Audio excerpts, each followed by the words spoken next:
IT future में। आपका IT नहीं, आप फिजियोथेरेपी में हो। Yes sir.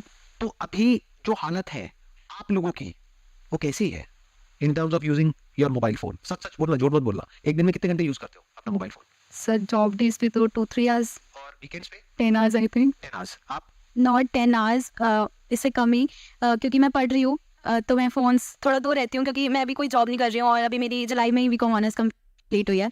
तो I am into banking course, like पूरा दिन पढ़ना होता है, मिनिमम 12 आवर्स देने होते हैं। तो सच है ये बात कि मैं मोबाइल से 12 घंटे आप पढ़ते हो? मिनिमम है सर, मतलब। तो अब एक बात बताओ कि अगर ये जो आप जो भी कर रहे हो, हाँ। और जो आपने क्वेश्चन पूछा कि पर्टिकुलर एज तक ही आप उसकी तैयारी कर सकते हो, एज की एक लिमिट आ जाती है, तो अगर तब तक भी नहीं हुआ तो क्या करोगे?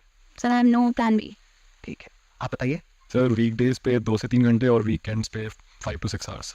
और प्लस अगर मूवी ऐड कर दें टीवी में, लैपटॉप वगैरह ऐड करो, लैपटॉप सब कुछ ऐड कर दो, तो बहुत ज़्यादा। टीवी वगैरह सब कुछ ऐड करो, डेली करो ना। काम, मजा, मस्ती, रात दिन। सर सब कुछ मिलाऊँ तो सर 10 घंटे होगा सर, रोज सर।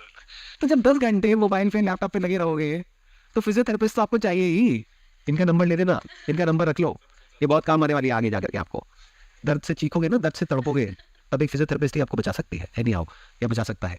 अब आप समझ रहे हो आपके इस काम का जो पोटेंशियल है वो बहुत ज़्यादा है, क्योंकि आने वाले टाइम में सबकी वोट लगने वाली है, बच्चों की भी और बड़ों की भी।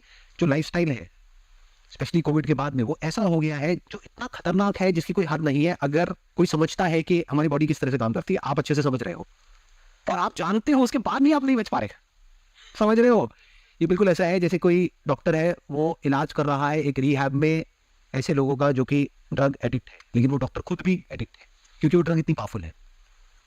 तो जब आप नहीं बच सकते तो बाकी क्या बचेंगे? वही यही है कि मतलब मुझे पता है कि as being in the physiotherapy profession, मुझे पता है कि मेडिसिन हार्म करती है, राइट? अगर एक्सेस में लोगे तो हार्म करेंगे। लेकिन जब मैं अपनी फैमिली में देखती हूँ कि everyone is popping that pills, right, और मैं उनको भी नहीं रोक पा रही हूँ, तो वहाँ जो वो फीलिंग जो होती है ना कि यार मैं तो इनको ही नहीं रोक पा रही, तो आगे कैसे बाकियों को इस तरफ जाने से रोकूंगी? मेडिकेशन की अपनी एक लिमिटेशन है, वो एक लेवल तक ही काम करेगी। अगर थेरेपी नहीं लेंगे तो उसका कोई बेनिफिट नहीं है। सर मेरे पास काफ़ी पेशेंट आके ये बोलते हैं कि पतले होने की दवाई नहीं होती कोई, एंड आई वाज लाइक कि अब मैं क्या बोलूँ सर, मतलब पतले होने की दवाई बेचने लग जाओ। प्रॉब्लम क्या होती है? किसने कहा नहीं होती? दवाई होती है, हर तरह की होती है, हर्बल भी होती है, नॉन हर्बल भी होती है। यस सर, पर तो बेच दो, मेरा काम नहीं है ना वो। क्यों नहीं आपका काम? ये फिक्स माइंडसेट लोगों की निशानी है। ये ओपन माइंडेड ना, जो कस्टमर चाह रहा है उसका सोल्यूशन निकाल दो ना। देखो एक जन उनकी प्रॉब्लम की ये है जो उनको एक्स एंड पेन्स हो रहे हैं कि उनका वेट ज़्यादा है और मसल्स वीक है, तो सारा लोड कहाँ जाता है? बोन पे आ जाता है। तो फिर सब तरह की प्रॉब्लम्स होती है। तो मसल बनाने के लिए वो तैयार नहीं है, वो कहते हैं आप ठीक कर दो ना, छोड़ो अभी जो मेरा दर्द है बस उसका आप इलाज कर दो, बाकी सब छोड़ो। तो मसल्स अपनी बनाएंगे नहीं, गोलियां कब तक खाएंगे? तो उन्हें क्या चाहिए? पतले होने की दवाई चाहिए। तो अगर एक्चुअल में एक है फ्रॉड, एक है फेक मेडिसिन, एक है जेन्युइनली अगर आपको इसकी मेडिसिन फिगर आउट कर लो जो पतले होने की है और जिससे एक्चुअल में पतले होते हैं, और आप छोटे लेवल से शुरू करो, अपने पेशेंट से शुरू करो, अपने सर्कल से शुरू करो, तो कितने बड़े लेवल पे जा सकते हो फ्यूचर में। Why is it not possible? Herbal होती है, ये होती है, वो होती है, बहुत तरह की होती है, आयुर्वेदिक होती है। नहीं नहीं, एलोपैथी की मैं बात ही नहीं कर रहा, वो तो ये कर भी नहीं सकती ना, उसके लिए तो बहुत लाइसेंसेस चाहिए, ये चाहिए, वो चाहिए। इस केस में क्या होगा जिसकी मैं बात कर रहा हूँ, मैन्युफैक्चरिंग कोई और करेगा, इसको वाइट लेबलिंग बोलते हैं, या फिर बेटर स्टिल अभी आप वाइट लेबलिंग में भी नहीं जाओगे। कंपनी से जो ऑलरेडी इस तरह की मेडिकेशन बना रही है उसमें से आप देखोगे कितनी जेन्युइन है, कितनी फ्रॉड है। मानो 100 में से 90 फ्रॉड है, तो उनको आप छोड़ दोगे, 10 जेन्युइन आपको दिखती है, तो आप उनको बोलोगे कि मैं आपकी मेडिकेशन सेल करूंगी, उसमें मार्जिन बहुत मोटा होता है क्योंकि उनको एक्चुअल में दवाई पड़ती है 100 रुपये की, बिकती है 1000 रुपये की, तो वो आपको 50% का मार्जिन देंगे।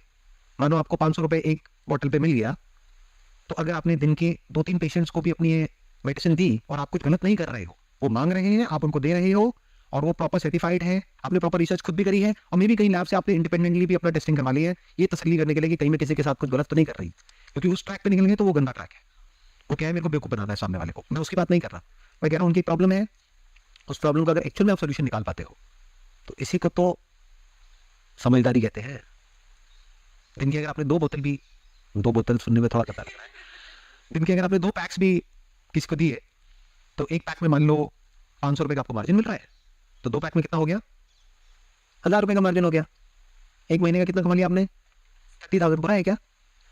सर जो उसने किया हुआ है वो मैंने नहीं किया हुआ, और जैसे आपने इसका एग्जांपल दिया कि शी इज़ अ फिजियोथेरेपिस्ट, मतलब नॉट एग्जांपल, शी इज़, तो हमें उसकी भी लाइफ में आगे ज़रूरत पड़ेगी, तो मैं इन दोनों में से कुछ नहीं, मतलब मैं एक बैंकिंग एस्पिरेंट हूँ, तो फिर मैं अपनी कैपेबिलिटीज़ को कैसे करूँ कि हाँ।